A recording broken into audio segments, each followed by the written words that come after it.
आप इमरजेंसी में जब डॉक्टर ही नहीं रहेंगे और सामान ही नहीं रहेंगे तो आप इलाज किस तरह से करवाएंगे। आरजीकर मेडिकल कॉलेज में आधी रात घुसी भीड़, जमकर की गई तोड़फोड़ और आगजनी।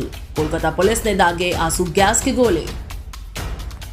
जी हां, कोलकाता के आरजीकर मेडिकल कॉलेज में बुधवार आधी रात जमकर उपद्रव हुआ। सैकड़ों के झुंड में आए लोगों ने यहां लगे बैरिकेड्स तोड़ दिए, जमकर तोड़फोड़ और आगजनी की गई। आरोप है कि प्रदर्शनकारी डॉक्टरों के साथ मारपीट की गई और अस्पताल की संपत्ति को नुकसान पहुंचाया गया। पुलिस ने भीड़ को काबू करने के लिए आंसू गैस के गोले भी छोड़े। मेडिकल कॉलेज में अराजकता फैल गई।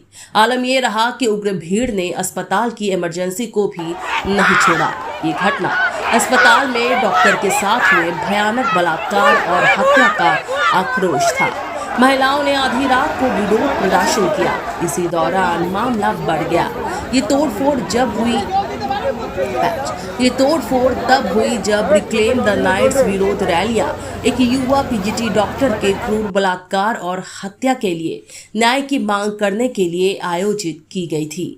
पुलिस ने बताया कि लगभग 40 लोगों के एक समूह ने कथित तौर पर प्रदर्शनकारियों के वेश में अस्पताल परिसर में प्रवेश किया, संपत्ति को नुकसान पहुंचाया और पुलिस अधिकारियों पर पथराव भी किया, जिससे पुलिस को भीड़ को तितर बितर करने के लिए आंसू गैस के गोले दागने पड़े। मरीजों के कब्जे वाले आपातकालीन बिस्तरों में भी तोड़फोड़ की गई, जिससे डॉक्टरों, नर्सों और पुलिस अधिकारियों को भागना पड़ा। शॉर्ट्स और बनियान पहने घुसपैठिए शुरुआती रैलियों का हिस्सा नहीं थे। अस्पताल को नुकसान पहुंचाने के अलावा एक पुलिस वाहन और कई दोपहिया वाहनों में भी तोड़फोड़ की गई, जिसमें कुछ पुलिस अधिकारी हिंसा में घायल हो गए। रिक्लेम द नाइट अभियान, जिसने सोशल मीडिया के जरिए गति पकड़ी, स्वतंत्रता दिवस समारोह के साथ रात 11:55 पर शुरू हुआ और कोलकाता के कई ऐतिहासिक स्थलों सहित छोटे शहरों और बड़े शहरों के प्रमुख क्षेत्रों में फैल गया। जैसे जैसे तनाव बढ़ता गया, कोलकाता के पुलिस आयुक्त विनीत गोयल रात करीब 2 बजे घटना स्थल पर पहुंचे और पुलिस के खिलाफ दुर्भावनापूर्ण अभियान के लिए मीडिया की आलोचना की। आयुक्त गोयल ने कोलकाता पुलिस की कार्रवाई का बचाव करते हुए कहा कि उन्होंने जांच में कोई कसर नहीं छोड़ी। उन्होंने जोर देकर कहा कि सीबीआई भी ये साबित नहीं कर पाएगी कि पुलिस किसी को बचाने की कोशिश कर रही थी। पुलिस कमिश्नर ने कहा, यहाँ जो कुछ हुआ है वो गलत मीडिया अभियान कोलकाता पुलिस के खिलाफ दुर्भावनापूर्ण अभियान का नतीजा है। कोलकाता पुलिस ने क्या नहीं किया, हमने इस मामले में सब कुछ किया है। हमने परिवार को संतुष्ट करने की कोशिश की है, लेकिन अफवाहें फैलाई जा रही हैं। मैं बेहद नाराज हूं। वहीं तृणमूल सांसद और ममता बनर्जी के भतीजे अभिषेक बनर्जी ने आरजीकर मेडिकल कॉलेज में हुई बर्बरता की निंदा करते हुए कहा, इसने सभी स्वीकार्य सीमाओं को पार कर दिया है। अभिषेक ने एक्स पर पोस्ट किया, आरजीकर में आज रात हुई गुंडागर्दी और बर्बरता ने सभी स्वीकार्य सीमाओं को पार कर दिया है। एक जनप्रतिनिधि के रूप में मैंने अभी कोलकाता पुलिस आयुक्त से बात की, उनसे आग्रह किया कि वे सुनिश्चित करें कि आज की हिंसा के लिए जिम्मेदार प्रत्येक व्यक्ति की पहचान की जाए, उसे जवाबदेह ठहराया जाए और अगले 24 घंटों के भीतर कानून का सामना करने के लिए तैयार किया जाए, चाहे उनकी राजनीतिक संबद्धता कुछ भी हो। प्रदर्शनकारी डॉक्टरों की मांगे उचित और न्याय संगत है। ये वो न्यूनतम है जिसकी उन्हें सरकार से अपेक्षा करनी चाहिए। उनकी सुरक्षा और संरक्षा को प्राथमिकता दी जानी चाहिए। बता दें, जूनियर डॉक्टर से रेप और हत्या का मामला दिन ब दिन भयावह रूप लेता जा रहा है। पहले डॉक्टर्स द्वारा हड़ताल, फिर विरोध प्रदर्शन से शहर में अराजकता फैल गई है। इस मामले में आरोपी संजय रॉय को गिरफ्तार कर लिया गया है, मगर अब भी बाकी आरोपियों की गिरफ्तारी के लिए डॉक्टर्स ये अभियान चला रहे हैं। जूनियर डॉक्टर के हत्यारे को कब सजा मिलेगी और कब डॉक्टर्स के इस प्रदर्शन पर लगाम लगेगी, ये तो खैर आने वाला वक्त ही बताएगा। जय हिंद दोस्तों, मैं मोहम्मद वसीम। अभी मैं एक ठीक इमरजेंसी के गेट पे खड़ा हूँ, जहाँ पर कुछ देर पहले कुछ दंगाइयों ने हॉस्पिटल के इमरजेंसी गेट पे ढुक करके जो हमला किया था। आइए हम आपको अंदर की तस्वीरें आपको दिखलाने की कोशिश कर रहे हैं। तो आप देख पा रहे होंगे यहाँ पर मैं कुछ देर पहले मैं अपने अब लाइव में भी आपको ये तस्वीरें मैंने दिखलाया था कि आप किस तरह से यहाँ पर इमरजेंसी वार्डों को तोड़ा गया था। और आप देख सकते हैं यहाँ पर मैं अपने कैमरामैन को कहूँगा कि थोड़ा करीब से हमारे व्यूअर्स को ये तस्वीरें दिखलाएं। और इस पार्ट को भी आपको दिखाने की कोशिश करूँगा कि यहाँ पर कुछ जो वर्क किया जाता था, पेपर वर्क किया जाता था, इसको भी इन लोगों ने तोड़ फोड़ पूरा बर्बाद करके रखा हुआ है। मैं आगे की तस्वीरें आपको दिखाने की कोशिश करूँगा।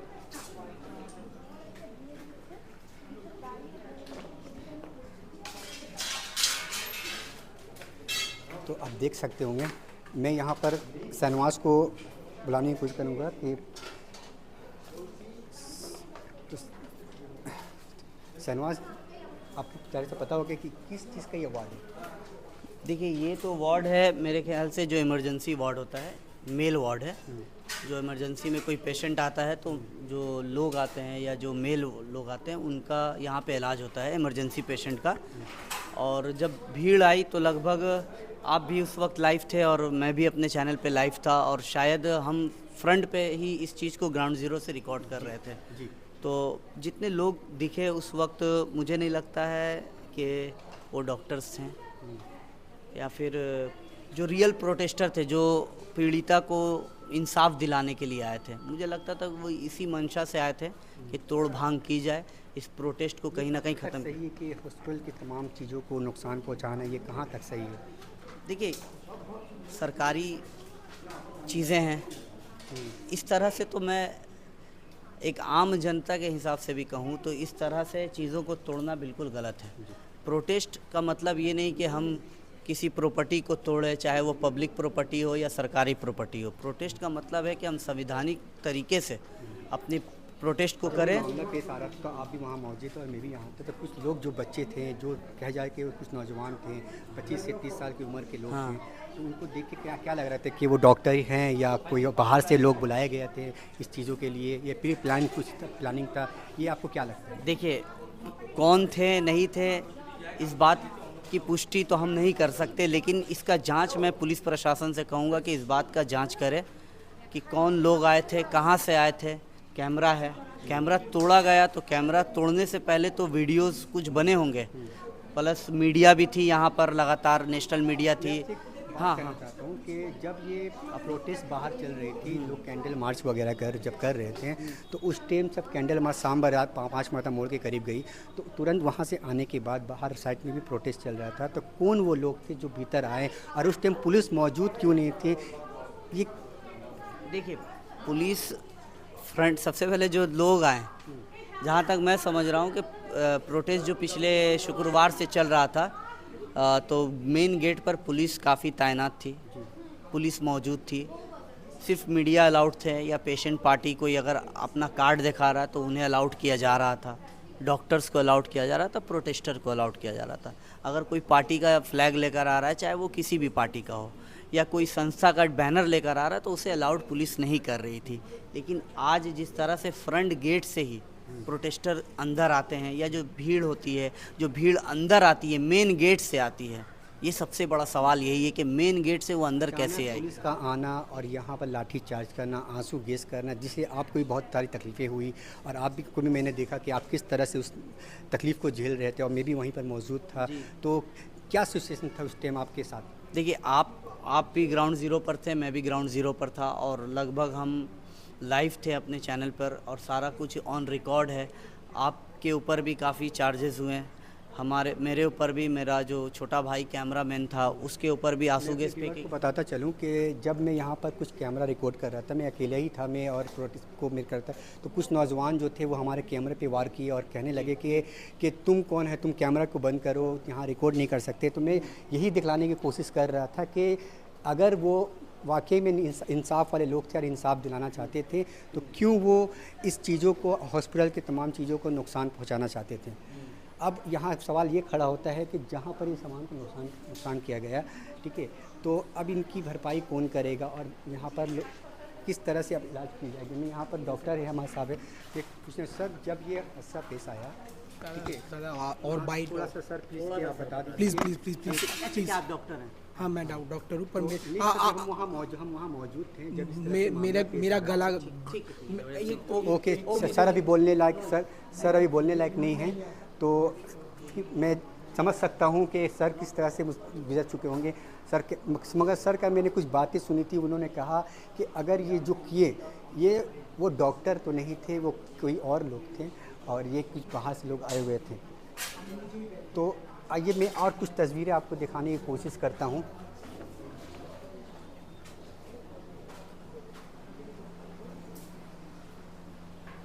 तो आप देख सकते होंगे दोस्तों कि ये वो डिपार्ट है जहाँ पर सारे मेडिसन पार्ट वहाँ पर रखी जाती है। वो स्लाइन हो या इंजेक्शन के तमाम दस्तावेज़ हो, ये आप देख पा रहे होंगे किस तरह से उसे तहस नहस करके बर्बाद कर दिया गया।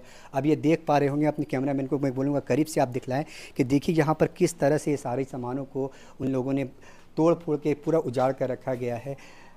मैं यही बोलना चाहूँगा कि जो भी इस हादसे को अंजाम दिया गया है, प्लीज़ आप ये सोच कर देखें कि इससे आपकी जानें बचती है। अगर आप इस चीज़ों को बर्बाद कर देंगे तो फिर आपकी जानें कौन बचाएगा, आपकी जानें कौन बचाएगा और आपका इलाज कैसे होगा। अगर हॉस्पिटल में आप इस चीज़ को इलाज कराने आते हैं, इमरजेंसी में आप खुद आते हैं इमरजेंसी में इलाज करवाने के लिए, तो आप इमरजेंसी में जब डॉक्टर ही नहीं रहेंगे और सामान ही नहीं रहेंगे तो आप इलाज किस तरह से करवाएंगे।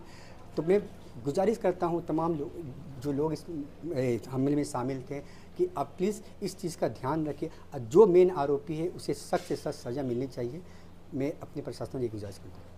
সেটাই যেখানে দাঁড়িয়ে আমরা একজন মানুষ এবং মৃত্যুর মধ্যে দাঁড়িয়ে লড়াইটা করি। আপনারা যদি ওখানে ফ্রিজটার দিকে তাকান, ওই ফ্রিজ ভর্তি জীবনদায়ী ওষুধ রয়েছে। ওই ফ্রিজের উপরে আমরা দেখতে পাচ্ছি ট্রপটি স্ট্রিপ রয়েছে। ওই ট্রপটি স্ট্রিপগুলো দিয়ে একটা পেশেন্টের যখন হার্ট অ্যাটাক হয় না, মানে আমরা মায়োকার্ডিয়াল ইনফার্কশন বলি, আপনারা সাধারণ ভাষায় বলেন হার্ট অ্যাটাক, তখন সেটা ডায়াগনোসিস করার জন্য ওই ট্রপটি স্ট্রিপগুলো লাগে। ওই এক একটা স্ট্রিপের দাম 1200 থেকে 1800 টাকা। ওখানে আমরা দেখতে পাচ্ছি অন্তত 5 বাক্স ট্রপটি স্ট্রিপ রয়েছে, যা প্রত্যেকটাই অন্তত 10 পিস করে ওই নিয়ে রয়েছে।